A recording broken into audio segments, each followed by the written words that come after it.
What's up, guys? Today I'm going to show you how to make an American wood flag. I'm going to do a really quick video. As you can see, I got a bunch of projects going on here.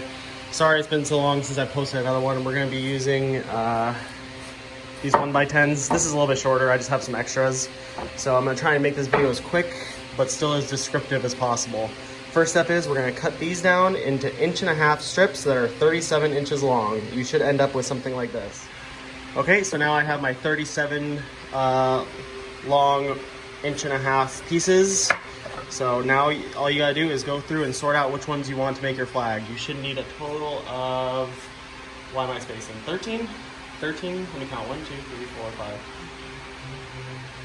Yeah, 13, sorry. All right, so we're gonna get these laid out. Okay, now that I have my pieces selected, I usually clamp it just so I can have my edge perfect with the union, so we know all of our stripes right here, when I draw my line, are going to be even. So over here you might notice a little bit of a difference, but it's very minimal.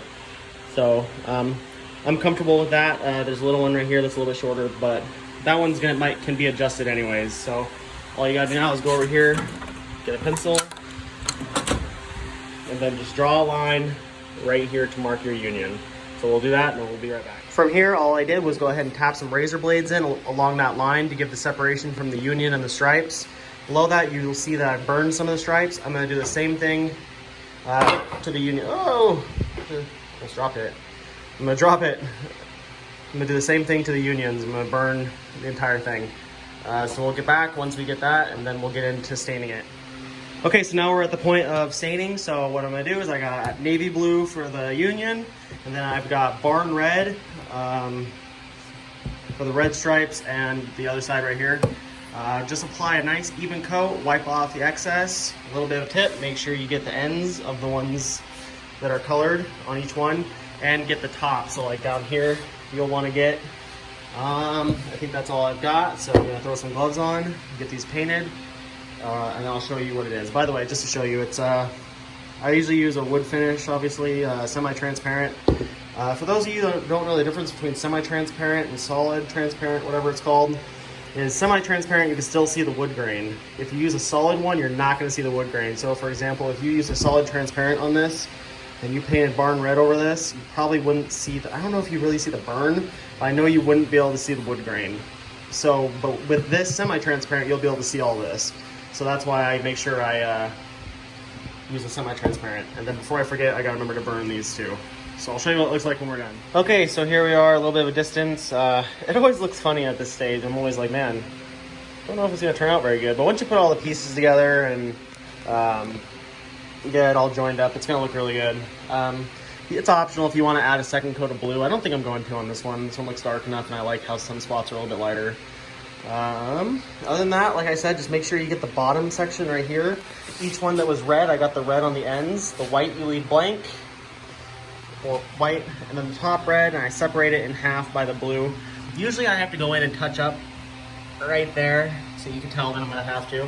And it really doesn't take too long for this stuff to dry. I mean, really, I'm in a very hot environment where I'm at. I'm in the middle of the desert, so it's extremely hot here. I'm in the hundreds like every day, so I can get away with about an hour and then start the next step. So I'll show you what it looks like after it's all dried up.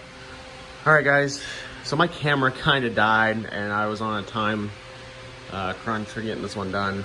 So it's been a while since I made a video, but I really like the way this turned out. If you watch my other videos, you can see how I get the backing on these guys, and it's just glue and brad nails, and I just mark it so they're evenly spaced.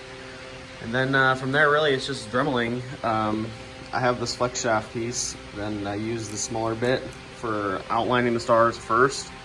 And then I just go over them, the inside with this bigger bit. Pretty easy to do. And then after that, I apply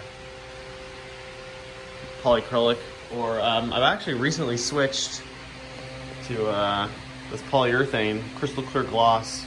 I think it looks really good. Then I just use like a polyacrylic matte finish, spray can on the back of it just to give both sides protection. But obviously the front side is what matters, so I make sure it gets the glossy look. And you can see from, I don't know if you can see it, you can kind of see the sun reflecting off of it, but that's kind of the image I go for. I think it looks a lot better. I really like that crystal clear gloss better than most polyacrylics like the satin clear. I haven't tried putting on like several coats of the satin clear, but I notice most of the times it takes about 4 solid good coats or just really heavy ones to give it that actual clear gloss finish that you're looking for. So that's it, guys. I really hope you guys enjoyed it. It turned out great. I'll be doing a lot more product reviews and things like that, showing you how I make these guys and a bunch of other stuff. It's not just gonna be limited to flags.